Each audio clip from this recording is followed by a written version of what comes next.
Salut à toi.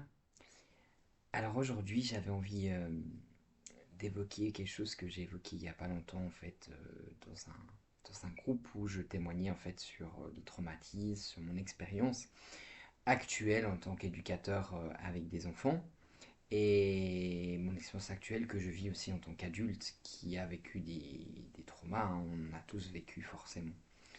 Et la thématique qui est évoquée dans ce groupe, et je vais protéger la confidentialité, hein, je vais rien dire de ce qui s'est passé dans le groupe, c'est juste évoquer la thématique qui a émergé. On a parlé plein de choses, hein, mais cette thématique de quelles sont les pistes, vraiment, quelles sont les pistes pour euh, guérir des traumas ou pour s'aider euh, lorsqu'on a vécu des traumas enfants. Alors, je sais pas encore qu'est-ce qui va venir parce qu'il y a tellement de choses, mais je vais essayer de donner deux, trois généralités et puis peut-être par la suite de cibler plus sur l'aspect des émotions parce que je pense que c'est une piste qui est assez importante et il y aurait aussi toute une thématique qui serait celle de l'enfant intérieur, mais je pense qu'elle mériterait une vidéo très complète à voir. Déjà, lorsque l'on a vécu des traumas, donc là je vais commencer un petit peu par des généralités. Le travail se fait pas, le travail en guillemets se fait pas en un jour. Parfois ça peut paraître long, mais si on est quelqu'un qui a vécu beaucoup de ce qu'on appelle aujourd'hui des traumas complexes, ça veut dire souvent on n'en vit pas qu'un, mais on vit un décès, on vit ci, on vit cela. Si on a des parents qui ont été très maltraitants et très négligents de manière répétée, ben en fait on revit sans cesse, on vit énormément d'émotions. Il y a des schémas qui sont très dysfonctionnels dans la famille, qui sont du schéma générationnel, mais voire, on en parlait ce matin à mon travail, transgénérationnel, voilà. Donc il y a un ensemble de choses qui font que ça se fait pas en un jour ni en un mois. Ça peut se faire durer des années, voire une décennie ou plus. Voilà, j'ai pas la recette, je sais pas combien de temps. Notre parcours il est unique à chaque personne. Ça c'est important. Donc quand je dis ça, notre parcours est unique à chaque personne. Les moyens pour s'aider dans le moment présent, donc là je cible plus sur les adultes qui ont vécu des choses et qui se retrouvent aujourd'hui à pas savoir faire avec tout ce qui se passe en eux. Ben, la première chose, c'est comme on est chacun unique et individuel, chacun, on va trouver l'aide qui nous correspond. Ça ne veut pas dire, je donne l'exemple aujourd'hui, on parle de l'hypnose, le MDR. L'hypnose, c'est pour tout le monde, le MDR, c'est pour tout le monde. Il y a déjà l'idée de la thérapie, et puis il y a l'idée aussi du thérapeute. Alors, juste avant ça, c'est d'accepter que l'on a besoin d'aide. Parce que par moment, on se dit non mais je ne veux pas demander de l'aide à quelqu'un d'autre.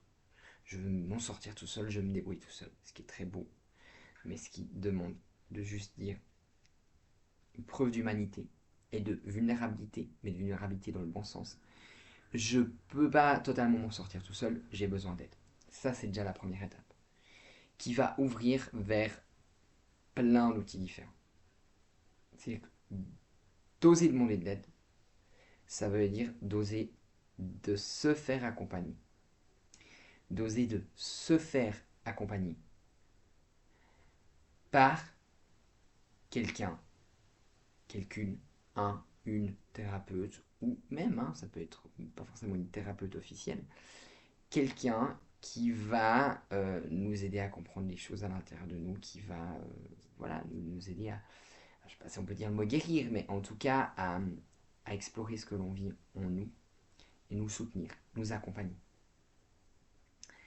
Donc ça, c'est la première étape. La deuxième étape, pour moi, des fois, ça je parle de mon expérience, des fois, c'est même pas la thérapie en soi qui est la solution, c'est la personne qui nous accompagne avec ou sans thérapie particulière. Je m'explique. En ce moment, régulièrement, hein, j'ai pas une fréquence précise, mais ça fait depuis quelques années que je vois une thérapeute en qui j'ai très confiance, qui fait beaucoup de travail psychocorporel, donc d'échange, mais beaucoup de travail sur le corps, sur les mémoires du corps, qui vient masser, qui vient toucher le corps physique. Je reviendrai aussi sur cet aspect-là.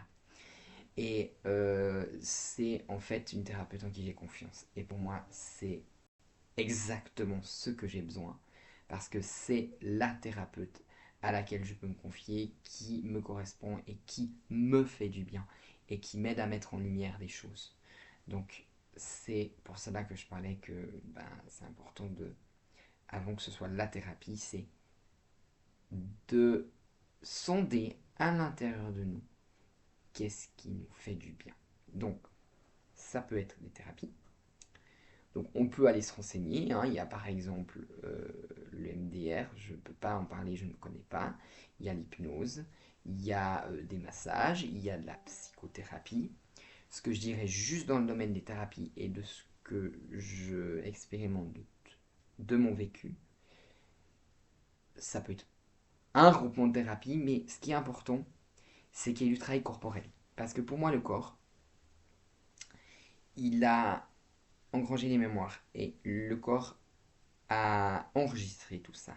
Et quand on vient toucher le corps, pas forcément soi-même, mais qu'on se laisse aller et qu'on reçoit un soin de quelqu'un et qui vient nous faire travailler sur le corps a des mémoires dysfonctionnelles, enfin des mémoires pathologiques, je dirais, d'une certaine manière. C'est pour ça qu'on peut aller sur ce sujet, on peut guérir d'allergies, d'intolérance, aussi en travaillant sur ces mémoires. Euh, en travaillant sur le physique du corps, déjà, souvent quand on a des traumas, on a tendance à se dissocier à partir de notre corps, à pas être dans notre corps. Donc en fait, on revient dans le concret. Ça nous revient dans le corps, dans la matière. C'est une porte d'entrée. C'est pour ça qu'on fait aussi du yoga ou d'autres thérapies psychocorporelles, parce qu'on revient dans le moment présent. En fait, on est là avec notre corps, on l'a toute nos vies, mais il est là dans l'instant présent. C'est une manière d'expliquer les choses. Donc, ça peut être par exemple, je fais de l'hypnose, plus l'aspect psychologique, et en même temps, je fais du massage. Ou d'avoir une pratique qui fait hypno-massage ou d'autres choses, qui fait le psycho et le corporel. Voilà. Donc, c'est déjà une piste de solution. Et ou, après, pour moi, c'est plus N, donc on peut cibler le domaine des thérapies, mais surtout de s'aider, de s'approprier des outils ou d'utiliser des pratiques, des activités qui nous font du bien. Parce que c'est ça. C'est comme une balance. Je parlais déjà dans certaines de mes vidéos. On a en nous cette partie, et là, ça pourrait être une vidéo très complète sur l'enfant intérieur.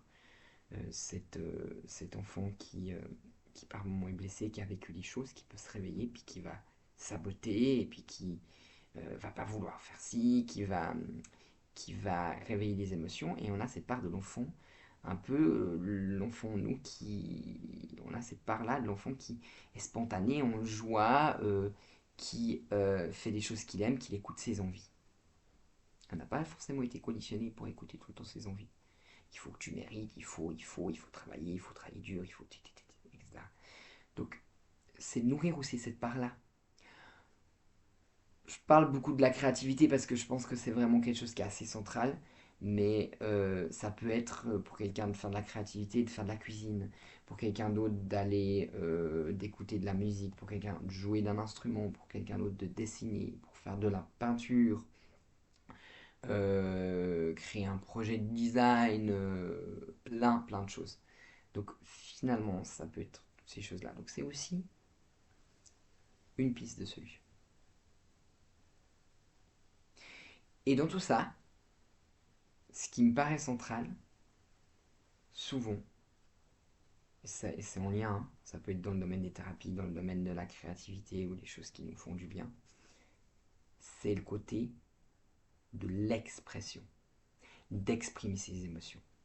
De mon vécu, que j'ai vécu des choses, et des fois je n'arrive pas à dire j'ai vécu tel trauma, c'est plus un ensemble, il y a des émotions de colère qui sont là, des émotions de frustration, des émotions de tristesse, Et souvent, et je l'évoquais dans ces vidéos, de ces situations présentes qui nous réveillent des choses du passé, et ben, ce qui est réveillé souvent, c'est des émotions qui n'ont pas été exprimées à l'époque.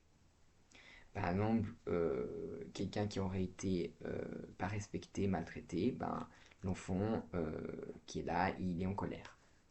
Il est en colère et il n'a pas pu le dire. Il a gardé sa colère, il l'a ravalée, il l'a gardée à l'intérieur de lui. Et tout d'un coup, il y a une situation du présent qui vient et puis qui réveille cette colère. Bah, on se sent bouillonner à l'intérieur, on ne sait pas ce qui se passe. C'est comme s'il y a l'enfant qui hurle, qui crie, qui est pas content. Et là, c'est là de trouver un moyen pour exprimer, évacuer cela. Fois c'est des situations toutes bêtes, on ne se rend pas compte. C'est encore tout un travail de les identifier.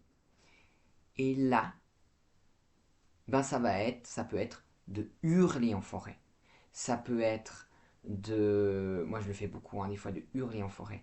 Ça peut être de danser, d'exprimer à travers la danse ce que l'on vit, à travers le corps.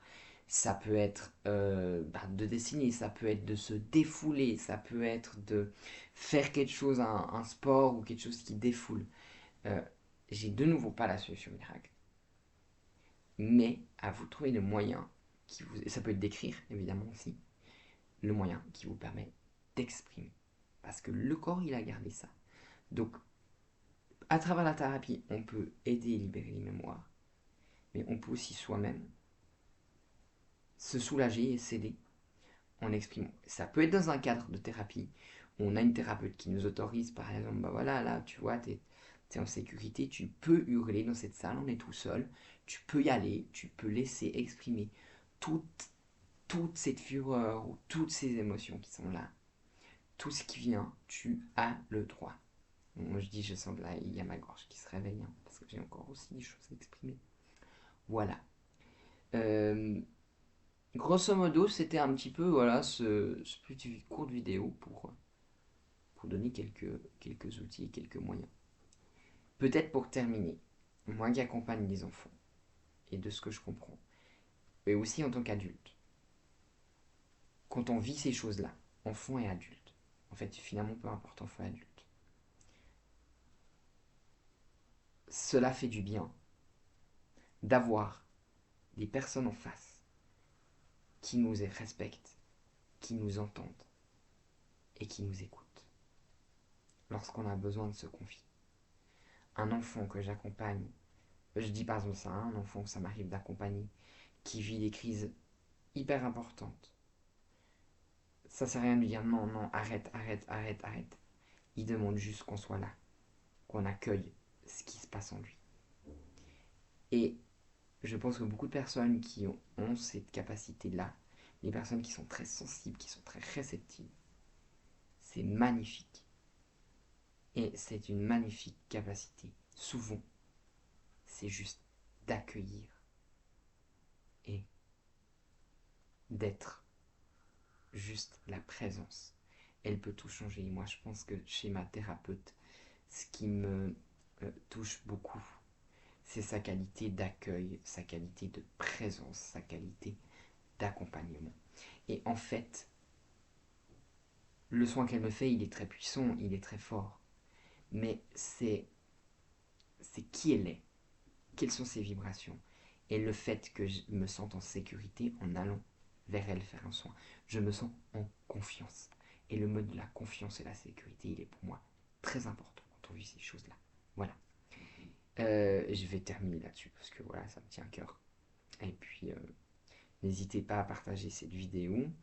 De voir aussi, alors j'ai pas encore mis à jour ce site internet, mais ma volonté c'est vraiment de témoigner sur les traumas, de pouvoir, je ne sais pas si une fois vous souhaitez que j'intervienne, voilà, de m'inviter dans un petit groupe, je viens volontiers parler de cette thématique, répondre aux questions, donner un témoignage. En fait, je sens que pour moi la parole, je vais le dire honnêtement, elle me permet de guérir, et puis j'ai l'impression, j'espère qu'elle peut être utile. Et si c'est le cas, j'ai envie d'aider vraiment ces personnes qui ont vécu beaucoup de choses parce que ça me tient à cœur. Donc voilà, puis n'hésitez pas à mettre des commentaires, à donner un retour, avec plaisir. Voilà, à bientôt. Ciao, ciao.